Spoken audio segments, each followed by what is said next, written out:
بسم اللہ الرحمن الرحیم۔ قربانی احادیث نبویہ صلی اللہ علیہ وآلہ وسلم کی روشنی میں یہ 4-5 منٹ کا بیان ہوگا۔ کائنڈلی اس کو پورا ضرور سنیے گا۔ اس میں آپ لوگوں کو بہت ساری چیزیں سیکھنے کو اور قربانی کے لحاظ سے بہت ساری چیزیں احادیث کی روشنی میں آپ لوگوں کو پتہ چل جائیں گی انشاءاللہ تعالی۔ حضرت ابن عمر رضی اللہ تعالیٰ عنہ کہتے ہیں کہ رسول صلی اللہ علیہ وآلہ وسلم مدینہ منورہ میں 10 برس تک رہے اور ہر سال قربانی کرتے تھے۔ حضرت انس کہتے ہیں کہ رسول نے ابلک سینگوں والے دمبے کی قربانی کی۔ ابلک کہتے ہیں سینگوں والا دمبا جو ہوتا ہے اس کو۔ ان کو اپنے ہاتھوں سے آپ نے ذبح کیا، بسم اللہ کہی اور تکبیر پڑھی۔ حضرت انس کہتے ہیں کہ میں نے حضور کو دمبوں کے پہلو پر پاؤں رکھے دیکھا، ٹھیک ہے، اور آپ صلی اللہ علیہ وآلہ وسلم ذبح کے وقت یہ پڑھ رہے تھے، بسم اللہ واللہ اکبر۔ حضرت عائشہ کہتی ہیں کہ رسول نے ایک ایسا دمبا لانے کا حکم دیا جس کے سر پر سینگ ہو، وہ سیاہی میں چلتا ہو۔ سیاہی میں چلتا ہو، اس کا کیا مطلب ہوا؟ یعنی پاؤں سیاہ ہو، سیاہی میں بیٹھتا ہو یعنی پیٹ اور سینے کالا ہو، اور سیاہی میں دیکھتا ہو یعنی آنکھوں کا ہلکا سیاہ ہو اس کا۔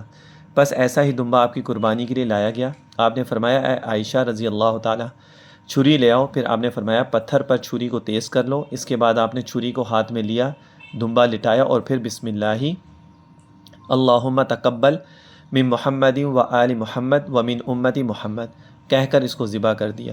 حضرت ابن عمر کہتے ہیں کہ رسول عیدگاہ میں ذبح اور نحر کیا کرتے تھے، عیدگاہ میں۔ حضرت جابر کہتے ہیں کہ رسول نے فرمایا کہ گائے اور اونٹ کی قربانی 7 آدمیوں کی طرف سے کافی، یعنی اس میں 7 حصے ہوتے ہیں۔ حضرت ام سلمہ کہتی ہیں کہ رسول نے فرمایا کہ جب عید قربان کا پہلا عشرہ آئے تو تم میں سے جو قربانی کا ارادہ کرے وہ تو نہ اپنے بال منڈوائے اور نہ ترشوائیں اور نہ ناخن کٹوائیں، یعنی نہ اپنے بالوں کو کاٹے نہ اپنے ناخنوں کو کاٹے، پاؤں ہاتھ دونوں کے۔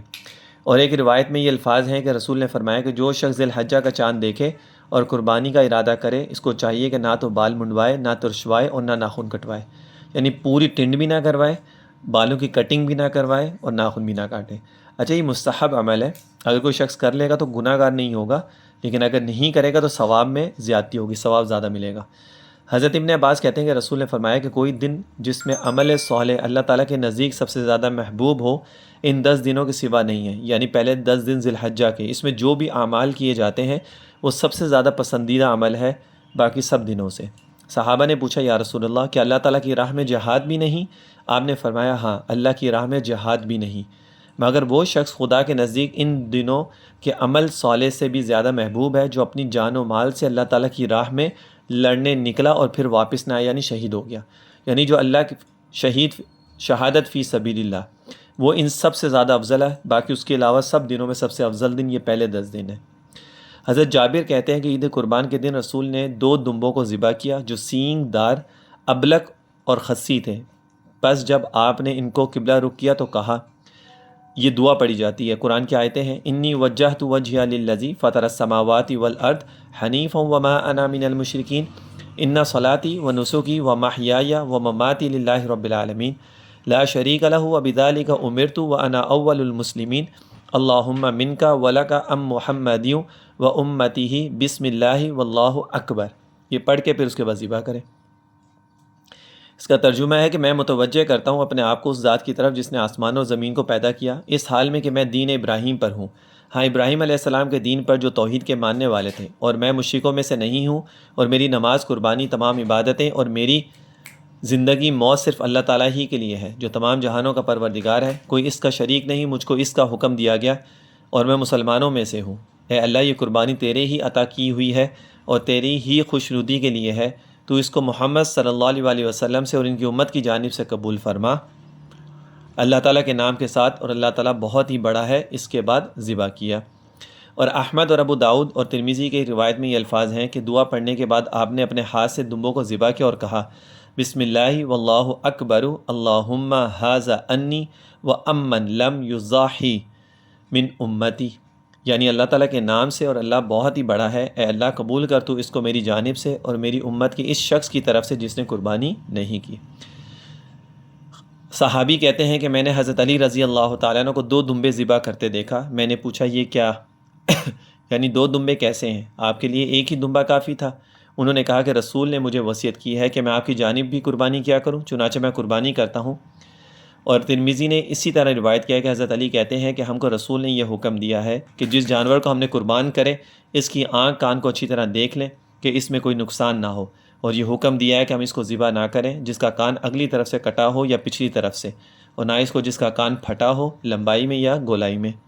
حضرت علی کہتے ہیں کہ نبی نے منع فرمایا اس جانور کی قربانی سے جس کے سینگ ٹوٹے اور کان کٹے ہوئے ہوں۔ حضرت براء بن عازب رضی اللہ تعالیٰ عنہ کہتے ہیں کہ رسول سے پوچھا گیا کہ کون سا جانور قربانی کے لائق نہیں؟ آپ نے 4 انگلیاں اٹھا کر فرمایا کہ 4 جانور قربانی کے لائق نہیں، 4 جانور۔ ایک لنگڑا جس کا لنگڑا پن ظاہر ہو اور چل نہ سکے، دوسرا کانا کہ اس کا کانا پن ظاہر ہو، تیسرا بیمار کہ اس کی بیماری ظاہر ہو، اور چوتھا دبلا جس کی ہڈیوں میں گودا نہ ہو۔ حضرت عائشہ رضی اللہ تعالیٰ عنہ کہتی ہیں کہ رسول نے فرمایا کہ اولاد آدم نے قربانی کے دن کوئی ایسا عمل نہیں کیا جو اللہ تعالیٰ کے نزدیک زیادہ پسندیدہ ہو خون بہانے یعنی قربانی کرنے سے، اور قیامت کے دن وہ ذبح کیا ہوا جانور آئے گا اور اپنے سینگوں، بالوں اور کھروں کے ساتھ، اور قربانی کا خون اس سے پہلے کہ زمین پر گرے اللہ تعالیٰ کے ہاں قبول ہو جاتا ہے، بس تم خوش دلی کے ساتھ قربانی کیا کرو۔ حضرت ابو ہریرہ کہتے ہیں کہ رسول نے فرمایا کہ اللہ تعالیٰ کے نزدیک کوئی دن جس میں عبادت کی جائے ذی الحجہ کے عشرے سے بہتر نہیں ہے۔ ان دنوں میں ایک دن کے روزے کا ثواب سال بھر کے روزوں کے ثواب کے برابر ہے، یعنی ذی الحجہ کا ایک روزہ رکھنا سال بھر کے روزوں کے برابر ثواب ہے، اور ایک رات کی عبادت کا ثواب شب قدر کی عبادت کے ثواب کے برابر ہے۔ تو اتنی فضیلت ہے اس کی۔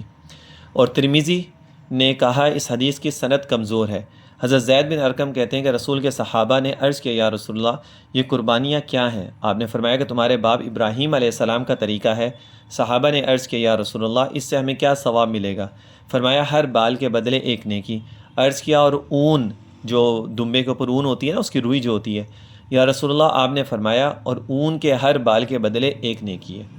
تو اس لیے قربانی دل کھول کے کریں، جو وسعت رکھتا ہے زیادہ سے زیادہ قربانی کریں اور اچھے سے اچھا جانور کریں۔ یہ نہیں کہ بس سر سے اتارنے والی بات ہے، ایسے نہیں کرنا چاہیے۔ کوئی کہیں پر بھی ہے، چاہے پاکستان میں ہے، یورپ میں ہے، کہیں پر بھی ہے، تو اس کو وہیں قربانی کرنی چاہیے۔ ہاں جیسے اگر کوئی باہر رہتا ہے وہ پاکستان میں بھی قربانی کروا سکتا ہے، وہ بھی جائز ہو سکتی ہے، کوئی ایسا مسئلہ نہیں ہے۔ بٹ یہ کہ قربانی سب کے اوپر ہے، عورت کی الگ قربانی، مرد کی طرف سے الگ قربانی ہے۔ ایک ہی قربانی میں 2 حصے نہیں ہو سکتے، یعنی کہ اگر ایک بکرا لے کے آئے تو 2 لوگ پیسے ملا کر بکرا لے کے آئے کہ دونوں کی طرف سے قربانی، ایسا نہیں ہوگا۔ ہاں گائے کے حصے 7 ہوتے ہیں، اونٹ کے 7 حصے ہوتے ہیں، اس میں 7 لوگ شامل ہو سکتے ہیں، اس میں 3 لوگ مل کے بھی وہ گائیں لا سکتے ہیں، اس کی قربانی کر سکتے ہیں۔ 7 لوگ اگر پورے نہیں بھی ہو رہے تو 3 یا 4 لوگ بھی کر سکتے ہیں اس کو، ٹھیک ہے۔